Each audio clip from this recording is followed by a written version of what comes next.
we are back for episode 5, if we play this in order. And we're here with Joseph Brackett of Hub City Martial Arts. And I had a long list of questions, and I'll tackle them at home, so we're going to wing it. That's all right. I'll let you start. Man, so how long have you been doing karate? 20 plus years, probably about 22 years in total. Nice. Yep, and I'm 30 now. A couple more months, I'll be 31. Going up New there. age bracket, Yeah. and tasting the 30 plus division lately, and I like the taste. A little different pace, but different skill level too. Sometimes it's interesting. It's a lot of fun. So do you feel like the 30 plus fighters have more skill and similar energy, or is there a noticeable energy draw? Definitely, the pace is different. I mean, one of the top guys that I fight in middleweight in NASCA is Alex Mencius, and he's 19, I think, 20 years old maybe, and he's just a fireball. He's coming at you. So, definitely a different pace. Now, I mean, there's some great athletic people. Like, don't get me wrong; it's not athleticism at all. It's different. It's something about that youth. And Right, okay, bottle so it up and sell it, man. A mental thing, probably more than an athletic. Maybe to me, I don't know. Maybe fresher body. Okay, you so just could be both. yeah. Not everybody that I fight that's younger than me is that way. So it could be a physical state that. So I noticed in the last few fights of yours that I've watched the video, Mm-hmm. yeah, I feel like previously I noticed you would get in the fight and then you would exchange from here, and it was like in the last couple of fights, it's like you're throwing it almost from back here. There's no pause. You just it's more something Right. changed. Your mindset changed. It looked like to me. I don't know. I don't have a specific day or a fight that Okay. that it may have happened. I know the last time I fought was at the Mayan, and I fought early in the morning. Not early, but pretty early, open weight, and I fought Black Mamba Rashad, who's a lightweight, super lightweight, and he's fast. He's an amazing athlete, young youth, too, and he beat me for I believe the third time, and no shame in losing to him. He's a world class athlete, but I don't feel that he's a better fighter than me necessarily. I feel that I should be able to at least get one of those wins back. So I kind of had a little chip on my shoulder that day after getting beat for the third time, and then it was like, I gotta make something happen. Luckily, I have the 18 division and the 30 plus division that I can get in and try to, end double elimination. So I knew I was going to get some rounds in, and I'm not sure if that's the film that you're referring to. Right. I guess it's both from Felton to K Swift, and maybe also your fight against Malik Goody. Yeah. Those 3 fights I saw, and it looked like you were quicker to pull the trigger. You've always put Right. pressure on people. You get it close, but you were quicker to go from close to the strike. Sure. And I wasn't sure if you had noted that change or not. No, I haven't really noticed that Okay. change. I mean, not personally. I watch a lot of my film, but I've seen more body punches. Maybe that is the follow up that I've not always had. I've always been like, I'm just going to kick this person. Like coming up, Nate Windsor was the biggest influence in my youth years, and I was like, I'm going to kick like him because he puts his foot on everybody's face. It doesn't matter where you are, who you are, he's going to kick you in the face, and just hours and hours of kick drills and reps, and feeling like I'm never going to get there, for years. It's like, I'm not a kicker. I can't be a kicker. This is horrible. And still today, I'm trying to be a better kicker, consciously, especially on my left. I've switched, but it just hurts. And it hurt before too, but when you have that youth, it's like, I guess your recovery is just so much better. I'm like, I have a workout tonight. We fought with the heat on and We did. dripping sweat. I probably lost 6 or 7 pounds of water weight. So now instead of just going home and eating whatever I want and drinking like 2 or 3 sodas like I would if I was 15 again or 20 even again. Shoot, 25 again would be, the recovery wasn't the same. It's like if I go home now dehydrated and I drink a soda or, have a beer or something and don't hydrate properly, like not only am I gonna feel upset, on my stomach, but like my body is gonna hate me. It's gonna be screaming at me. It's already reminding me constantly, hey, you've done too much this week. Hey, this is enough. Saturday at the seminar in Charlotte, it was like a 5-hour day, and I taught kicking, of course, and I didn't even do every portion, but we had about 6 or 7 groups that we did 30 to 45 minutes with, and just explaining the drills and going over it, on top of, your non-stop competition. And Your group is the most intense. I did several of them, and the kicks were intense. Oh, my voice was shot because the DJ was so loud, but I was screaming.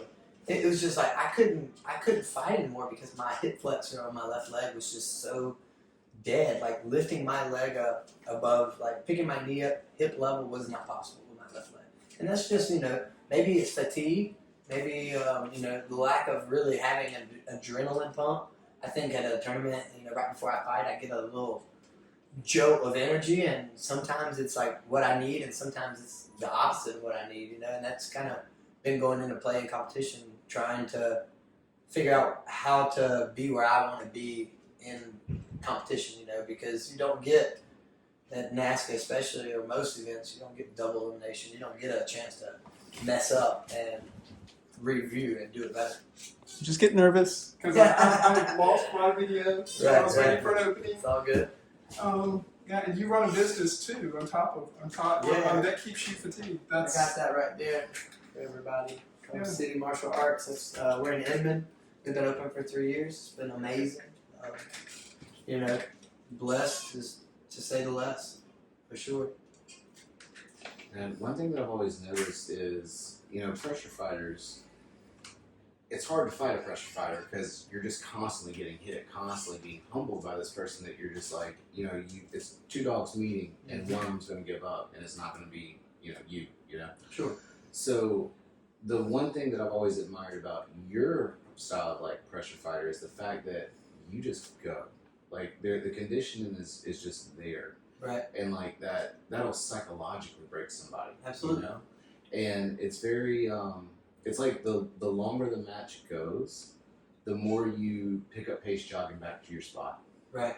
And as somebody that's been on the other side of that, just so you know, that sucks. Absolutely. Absolutely. It's great for you. But I've been on the receiving side of it many times. Yeah, it hurts your feelings inside. Deep down. Slow down a little bit. Yeah. So what is it just like a natural gift of yours? Is it just the fact that you've been doing it for so long? Coming up where you come up in, I know that the tests were long. They were drawn out. It was just, you're physically and mentally broken until you achieve something that just the normal person doesn't get a chance to really experience that side of themselves. That's right. And do you still consistently push that envelope by going on runs and doing cardio, or is it just that your body knows that when you get there, that dark place is just home, and you've made it just a permanent home? Is it both, or do you purposely do cardio? That's a great question, dude. I just want to scream my answers because I have a couple, but for the most part, yes, I do some cardio training. Mainly, it's just sparring. I just spar for, as much as I can. If we have class, I'm gonna spar most of the rounds. The first few rounds, I normally don't spar until everybody's moving and sparring. Get your pads on and stuff like that. But my energy level when I'm on the mat, whether it's teaching 4-year-olds, sometimes it has to be higher, teaching 4-year-olds, 3-year-olds, but it's just always if you show up and you're just like, hey coach, how you doing? I'm going to scream in your face. You're like, what's up? Sit up! Just to get you to go, oh my God, a shock of energy. And I think the way I handle, the mat and students coming on, I want to give energy. John mentioned at the seminar, there was a lot of energy. And, it's my passion to teach. It's my passion to do what I love, which is what I teach, is karate. I love going after somebody and hitting them in the face, kicking them in the face. That's great, but just the opportunity to do so is really where the gold is at.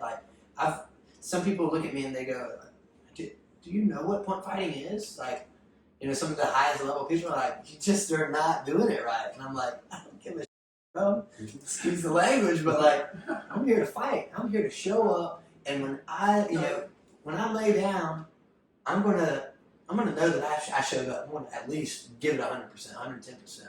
So, whether it's teaching, whether it's fighting, it's go mode, and sometimes it has cost me the match. It's cost me a $800 fight, and multiple times.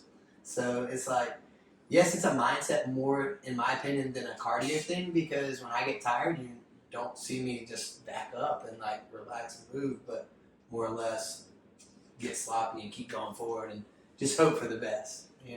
So people are telling you're not doing it right. I've had many people Right. say, if you would approach it differently, Mm. then it would work, better for you. And I'm like, I definitely look at you and go, it's not like, as a fighter, I have to figure out why you do well, because the picture of your technique is not what I expect necessarily. right.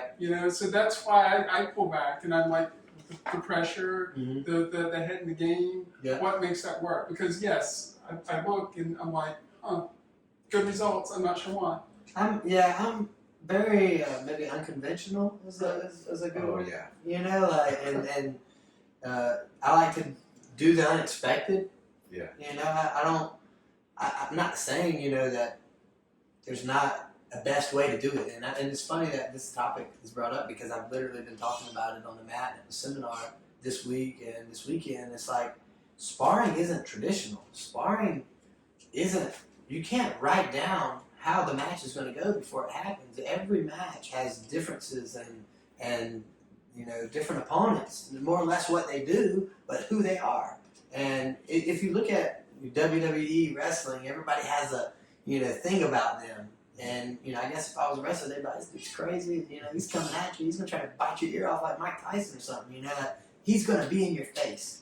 And then you have other people that you're like, oh, they're just gonna do this. This is you kind of generalize people when you see them all the time.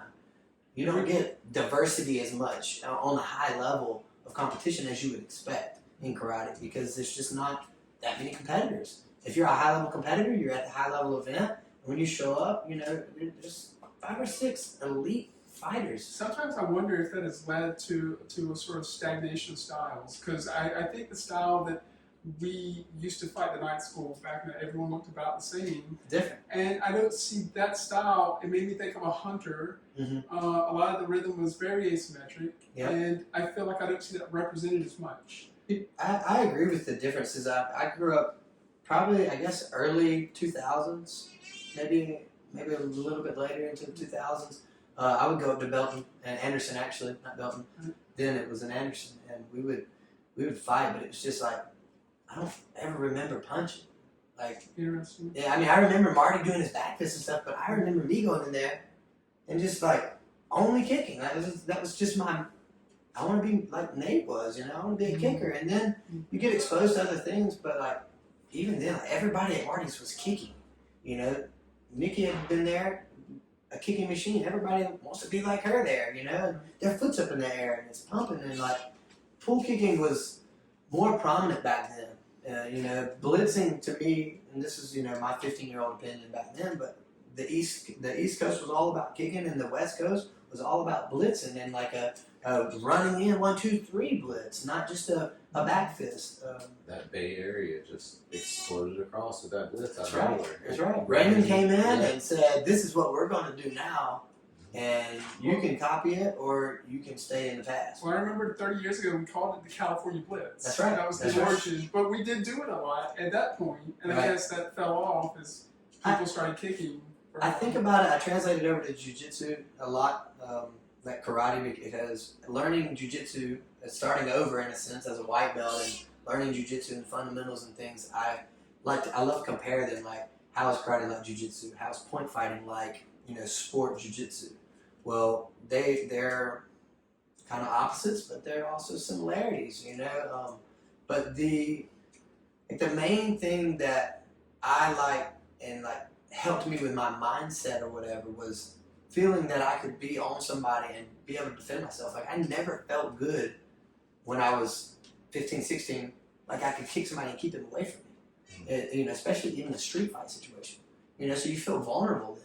If I feel like the person I get into the ring with, if they decide they don't want to, point fight and they want to take my head off, I want to be able to get the heck out. I want to know that, either my karate is that good or that I can put them in a choke and be all right, and defend myself. So I think learning jiu-jitsu and starting over as a white belt and being able to have a different feel under my, waist about even competition, because I did jiu-jitsu competitions as well. I've done so many competitions, like I did as many as I could. I still do. I mean, every weekend I want to compete.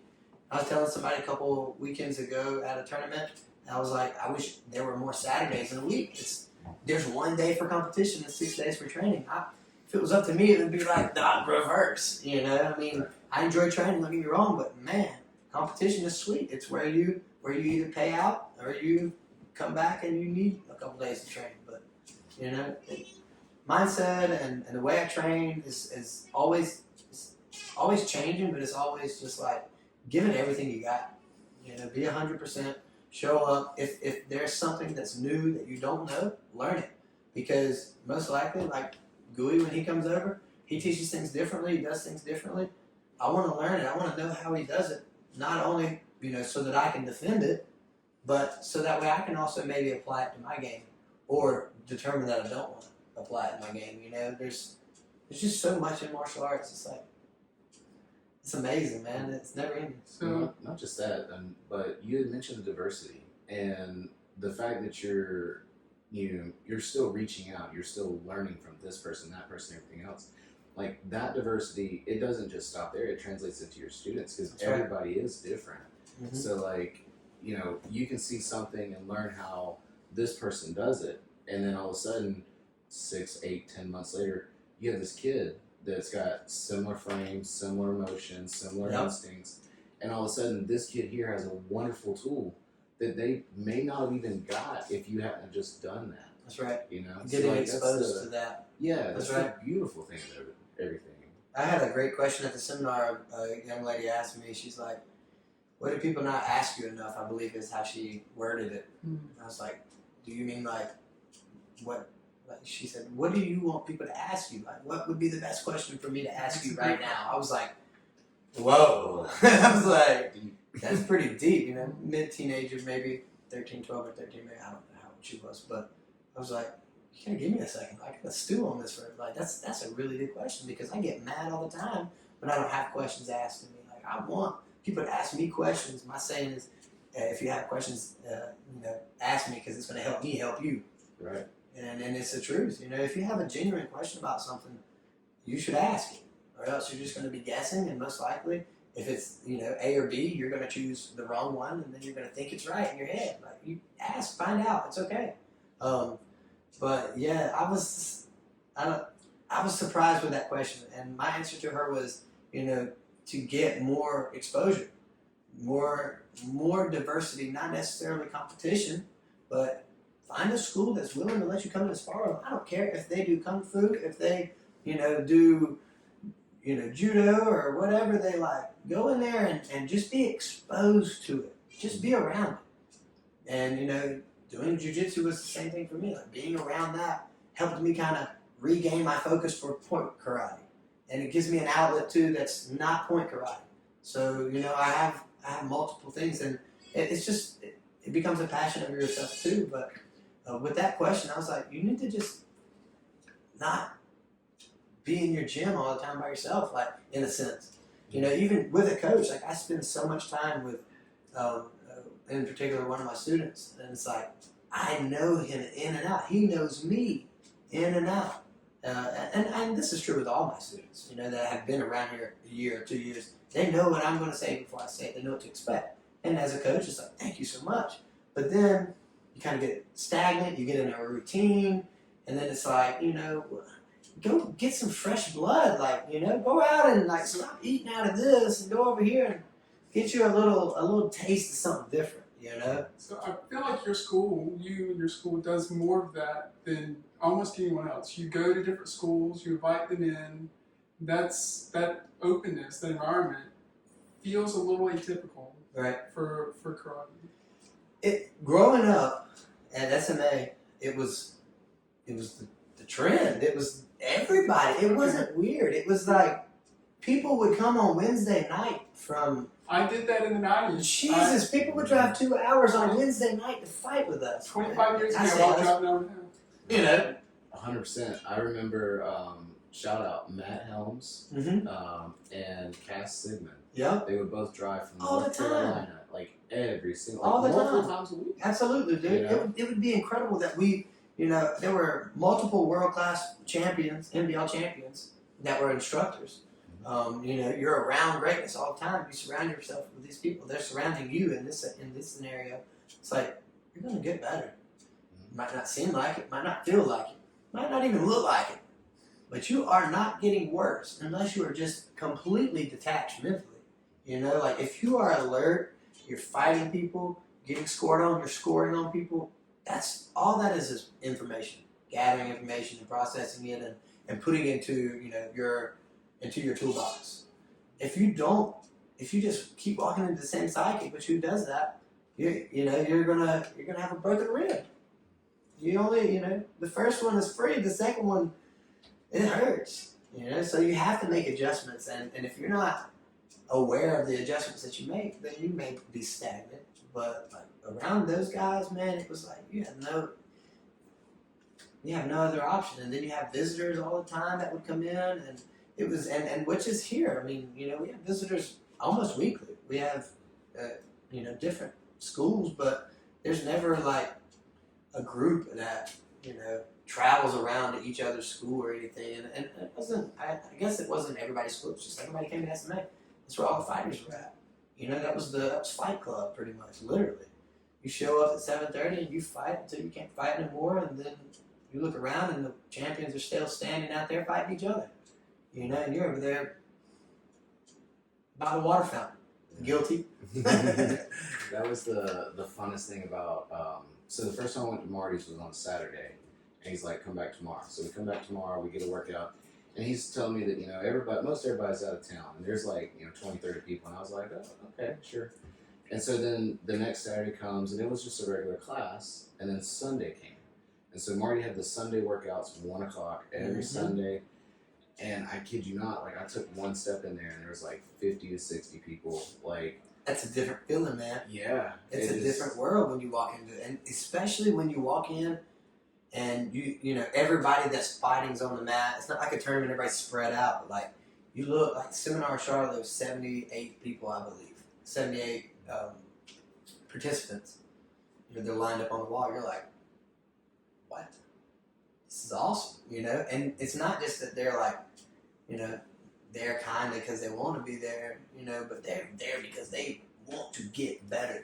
A lot of these people from these schools have never seen another instructor. I can't imagine. It wouldn't be. I could not do this job if it wasn't for other black belts that can come in and back me up. And it's not like I say, John, hey, will you go tell this kid that this is what he's doing wrong? I don't have to tell John that. I don't have to tell you that. Y'all know it. Y'all seen it. Y'all know what point karate is and what can help him.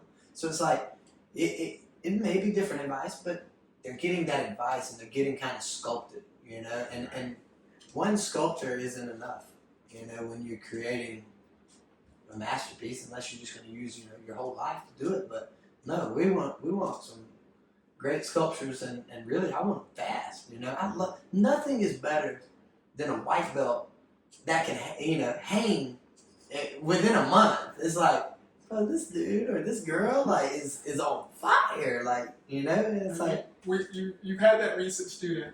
He was sitting out in the lobby. Actually, I had 2 of them right now. 2 white belts that are just outstanding.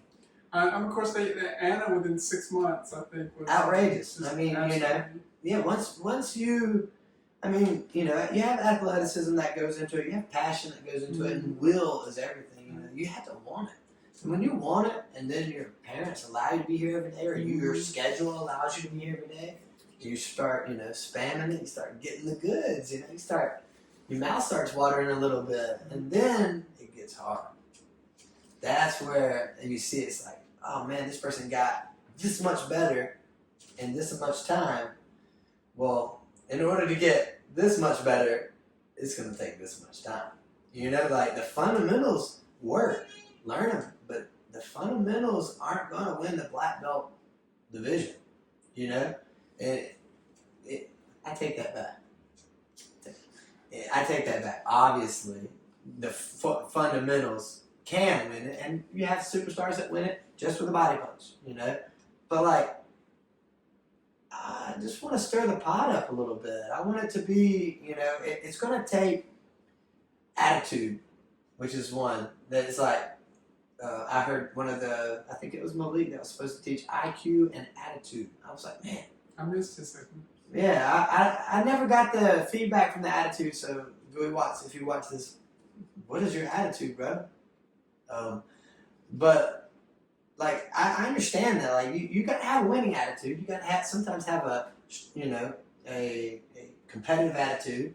You gotta want it. You can't just be out there, you know, oh, it don't matter, lollygagging around. There's gotta be some fire under you, and I think that comes into play like with attitude. When you kick somebody in the face, you're not just gonna go,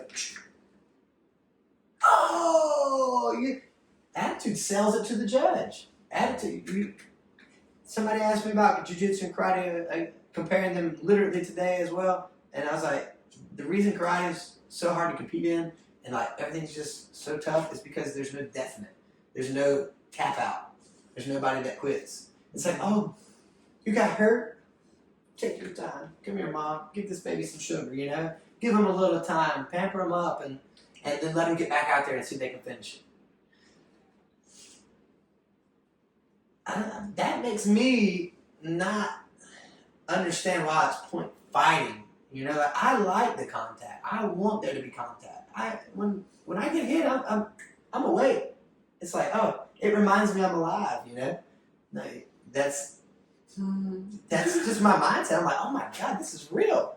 He might knock my jaw off my face. Like, I better make an adjustment. I better tighten up. This is actually super interesting because we had the conversation in the first podcast. The lost episode. It was possibly the lost episode that maybe there was an inflection point 15 to 20 years ago where more contact became acceptable.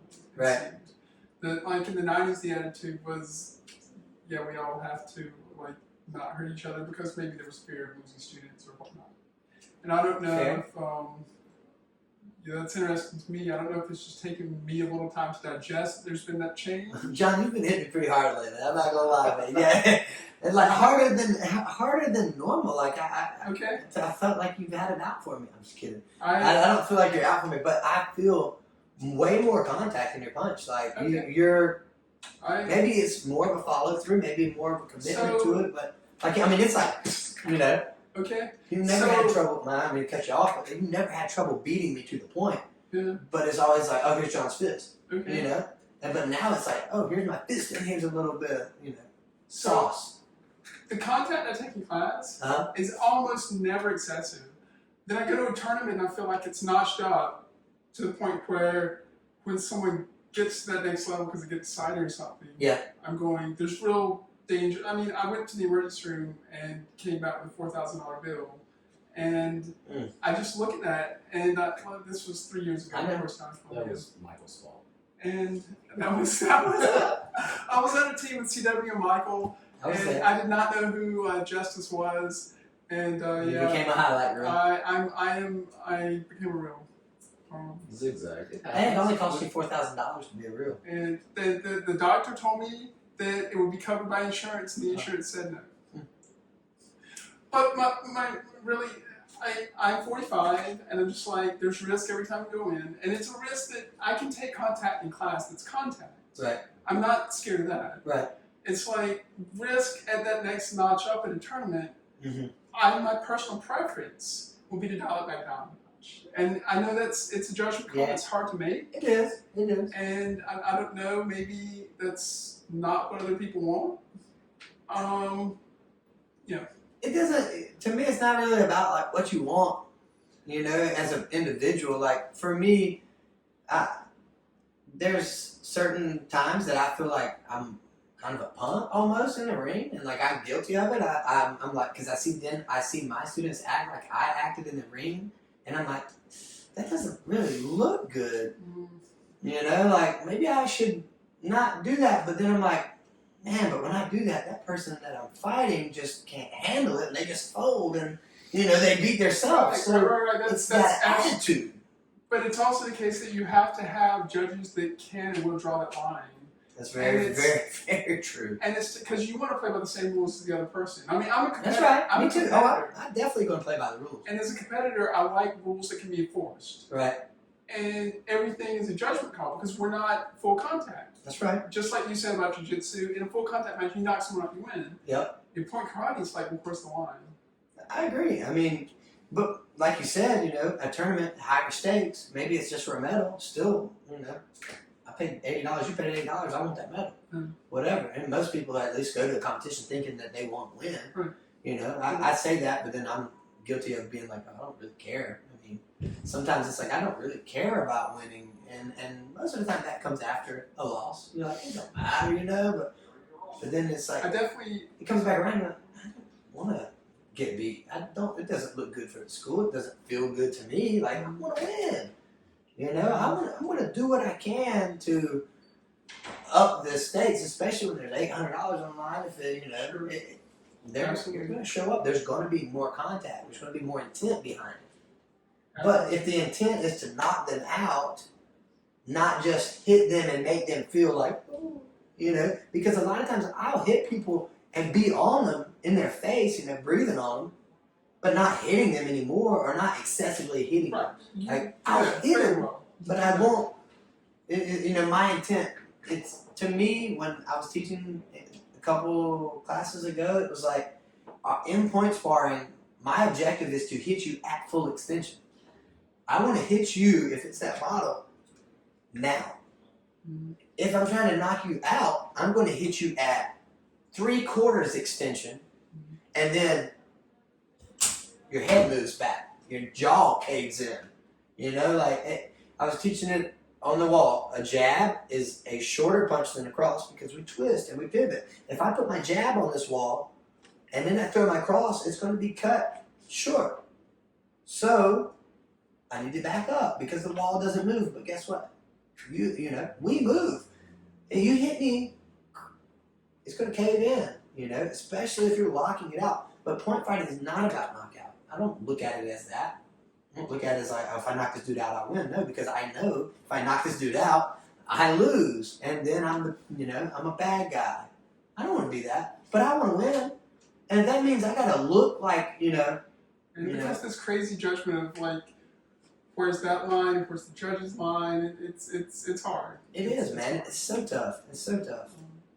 In Florida, they had a rule, and I believe it's still a rule. If you personally have to call a medic, you're out and you forfeit the fight. Now, if the center referee says, "Hold on, you're bleeding. Let me get a medic over here," you get a couple minutes. But if you're like, "I need a medic," and I agree with it. Like, if you can't continue the fight, it's basically a force. What if this was a fight?